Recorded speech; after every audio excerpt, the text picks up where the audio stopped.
Assalamualaikum warahmatullahi wabarakatuh. Waalaikumsalam warahmatullahi wabarakatuh. Alhamdulillah kita diberikan rezeki untuk kembali bertemu di sesi ketiga Rahasia Asmaul Husna. Dan kembali lagi kita ditemani guru kita Ustadz Adenin Armas.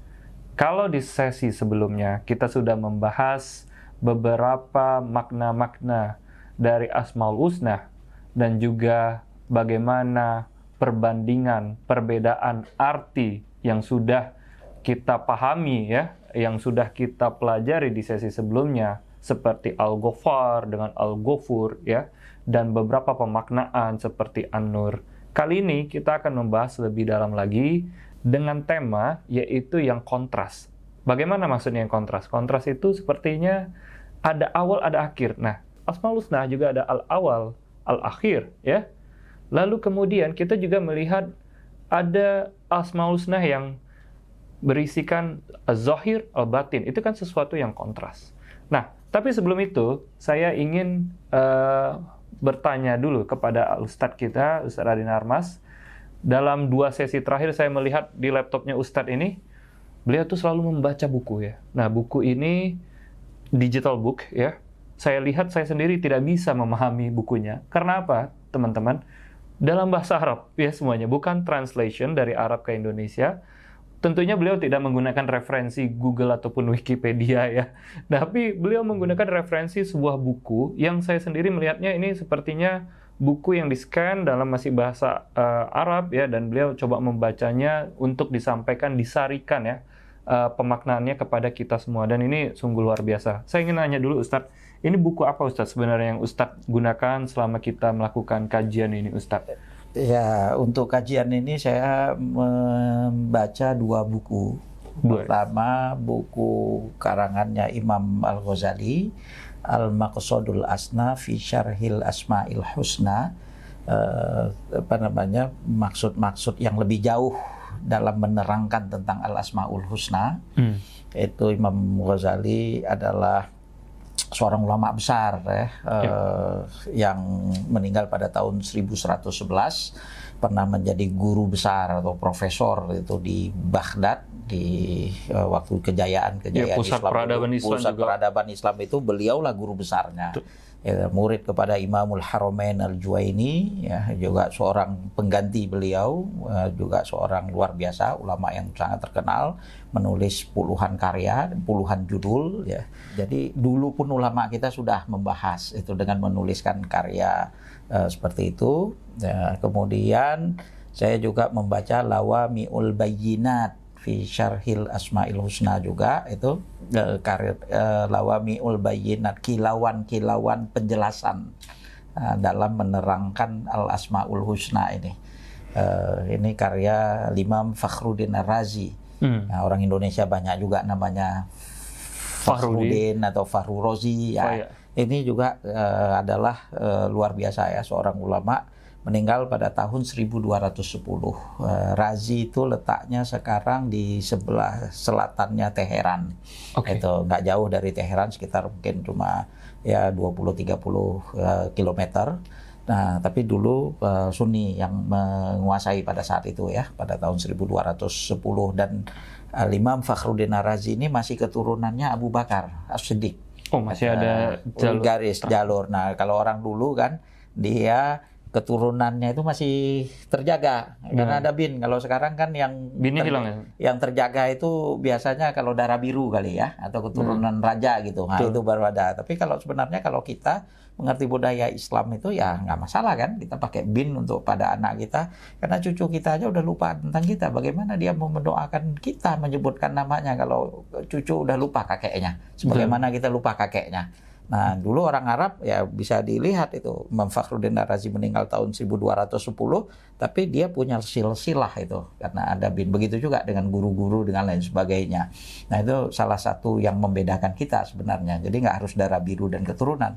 Nah, ini Imam Fakhruddin Ar-Razi itu luar biasa. Beliau seorang yang menulis tafsir Al-Quran. Al-Fatihah itu baru beberapa tahun yang lalu di Oxford University di London, menerjemahkan karya tafsirnya Al-Fatihah saja ya.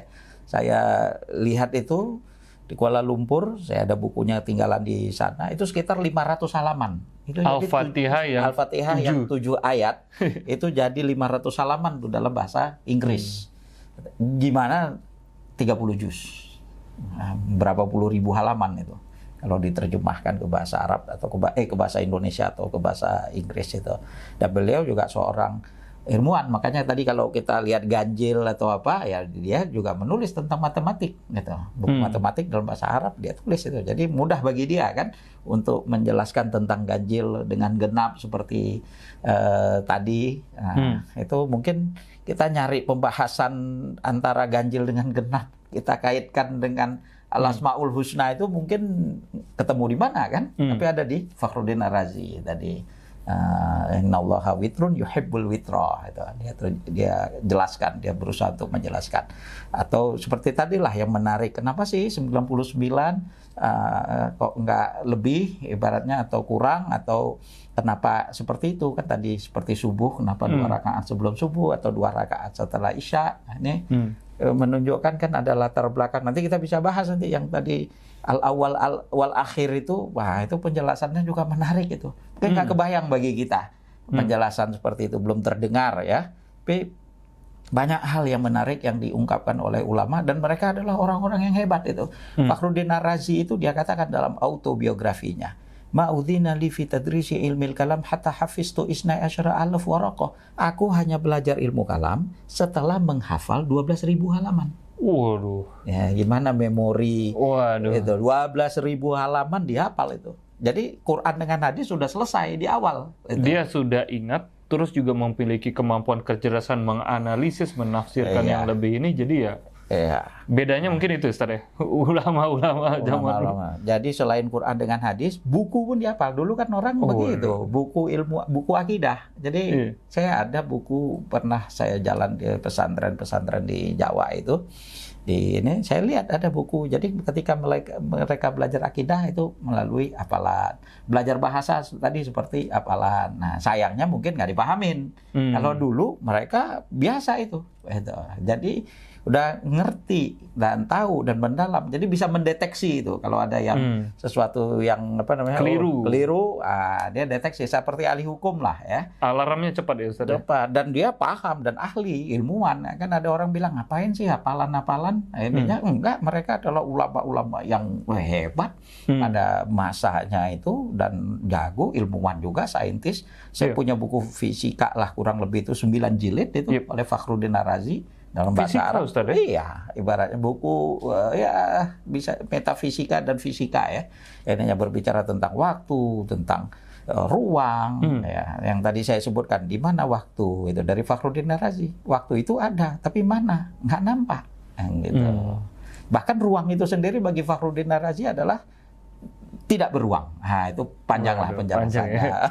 Ustaz, itu tadi ada 2 ya, Imam Al-Ghazali ya, sumber referensi, dan juga Imam Fakhruddin Ar-Razi. Nah, dan dari kedua ulama besar ini, dari 2 referensi buku yang Ustaz gunakan untuk membahas kajian rahasia Asmaul Husna pada sesi kali ini tuh, apa yang membuat perbedaan dari 2 buku itu, stressingnya itu lebih kemana, yang Imam Al-Ghazali dengan Imam Fakhruddin Ar-Razi ini di mana perbedaan dari kedua buku ini? Dalam beberapa hal, Fakhruddin Ar-Razi dia cukup kritis kepada Imam Al-Ghazali. Biasalah, beda pendapat, apalagi sesama ilmuwan. Bahkan itu beda 100 tahun. Kalau saya lihat dari ini beda 1 abad ya? Iya, Fakhruddin Ar-Razi lahir pada tahun 1150, sementara Imam Al-Ghazali meninggalkan tahun 1111 ya. Tapi guru-gurunya mereka itu kan dulu nggak seperti kita sekarang. Jadi di daerah mereka atau budayanya mereka itu, kalau dulu itu belajarnya itu memang ada guru, dan gurunya itu adalah nyambung dia bersanad sampai kepada Imam Al-Ghazali. Imam Ghazali itu sampai kepada Al-Juwaini. Al-Juwaini itu nanti ke panjang ininya ke Al-Baqillani, Al-Isfaraini, ke Al-Asy'ari, sampai ke nanti bisa panjang itunya. Imam Syafi'i kalau di dalam masalah fikihnya kan, sampai kepada Rasulullah SAW. Nah, jadi Fakhruddin Ar-Razi itu tadi lahir 1150, Imam Al-Ghazali sudah meninggal kan tahun betul. 1111. Tapi Fakhruddin Ar-Razi ini dia merantau dan ada bukunya tentang di perantauan. Jadi dia menulis setelah dia merantau, dan ulama dulu memang merantau. Nggak ada ulama yang nggak merantau. Itu karakteristik ulama. Paling nggak kunjungin Mekah Madinah lah. Biarpun dari mana dia, pastilah Mekah Madinah dia kunjungin kan. Nah itu minimal. Nah Fakhruddin Ar-Razi itu sempat dia sampai ke kampung halamannya Ghazali. Di Tus. Ini dulu kan di daerah metropolitan Islam itu ya, ininya sampai ke dia sebutkan itu. Dia juga ya artinya berjalan dan tahu, bukan cuma sekadar baca, tapi juga tahu, artinya gurunya itu nyampe. Kan banyak informasi yang penjabaran, penjelasan itu yang terungkap itu ketimbang hanya tulisan. Benar. Itu banyak hal, banyak cerita, banyak yang tidak tertulis itu tahu itu. Nah, jadi ada hal-hal yang kritis saya lihat, tapi di dalam masalah ini Imam Fakhruddin Ar-Razi banyak mengutip juga pikirannya Imam Al-Ghazali, menyebut Al-Ghazali. Jadi biarpun di tempat yang misalnya di dalam pikiran tentang filsafat atau apa ada berbeda dengan Imam Al-Ghazali, tapi di dalam masalah ini dia banyak mengutip Imam Al-Ghazali gitu. Nah, Imam Al-Ghazali yang menarik, yang juga mungkin dibandingkan yang sebelumnya juga, ketika dia membicarakan tadi tentang ismun, musamma, nama dengan yang dinamakan, dengan proses penamaan ya, ininya adalah, jadi sebelum masuk kepada Al-Asma'ul Husna perlu diterangkan terlebih dahulu apa sih yang dimaksud dengan nama, apa sih yang Konsep dimaksud dengan ya basicnya itu sangat dalam dibahas di buku ya, nggak langsung masuk kan. Jadi karena kita biar jelas dulu dari awal ini. Ketika kita bilang sebut sama itu apa sih yang dimaksud dengan sama? Kan bisa terjadi dalam kalau bahasa kita apa namanya, serupa tapi nggak sama. Bahasa kita serupa tapi nggak sama. Ya di balik persamaan ada perbedaan. Kan begitu. Itu kan konsep yang menarik. Ininya ada yang sama, misalnya disebutkan oleh Imam Al-Ghazali dalam bahasa Arab itu ada dua kata untuk menyebutkan singa. Laithun dengan Asad. Nah itulah ibu dengan umi atau mama misalnya kan, sama itu kan. Ya betul, itu sama, menunjuk kepada satu arti. Tapi ada juga yang sama tapi nggak seperti begitu. Nah, ini dibahas dulu sebelum masuk ke pembahasan langsung apa nama yang indah itu. Ada misalnya disebutkan, kalau kita, saya bahasa saya lah, ini buat contoh ya, mungkin Zam-Zam, air, ada juga Zam-Zam. Ya, air kan, ya Zam-Zam juga air, tapi beda dengan air. Ada air samanya. Yang biasa dengan Zam-Zam. Dengan Zam-Zam. Iya, ada persamaannya, tapi ada yang tidak dimiliki air biasa yang dimiliki Zam-Zam. Begitu juga. Jadi perlu ini juga kan, ada sama di situ, tapi samanya kan sudah beda tadi. Dengan antara ibu dengan mama tadi itu baratnya. Kalau itu komplit semuanya sama, tapi kalau ini ada persamaan. Jadi ketika kita membahas dalam Al-Asma'ul Husna ini, kategori yang mana ini? Apakah semuanya sama atau ada irisan? Ya kan? Nah, itu dibahas oleh Imam Al-Ghazali. Nah, Razi itu ketika menerangkan banyak hal-hal yang menarik ya. Sayang ini waktu yang terbatas. Kemudian banyak hal yang sebenarnya mendalam yang diungkap ya. Mungkin hasil juga sebuah perenungan, dan dia mengutip banyak tokoh-tokoh umat. Yang saya juga menarik sekali untuk mencari siapa yang dikutip oleh ya, atau cerita-cerita atau tokoh-tokoh ketika mengungkap masalah-masalah seperti begini ininya oleh Fakhruddin Ar-Razi ya, yang itu kurang di dalam Al-Ghazali. Jadi lebih eksploratif lagi ini. Eksploratif, kemudian lebih mendalam, yang tadi masalah ganjil, genap ini kan tidak ada di Al-Ghazali ya.